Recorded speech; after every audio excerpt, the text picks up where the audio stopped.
I'm going to talk about a typical use case of WSO2 API Manager. There are three types of users in a typical API management use case. They are, first one is API publishers, second one is API subscribers who are actually the application developers, third one is application users.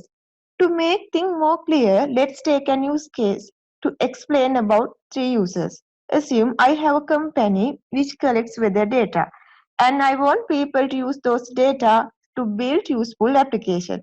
So I design and publish an API. Then let's assume you are a mobile app developer who is interested in building a weather app. Now you need to use my API from your application. For that, you need to subscribe to my API.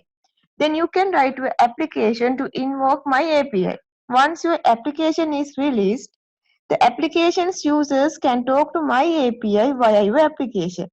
Now they are the real end users of my API as well.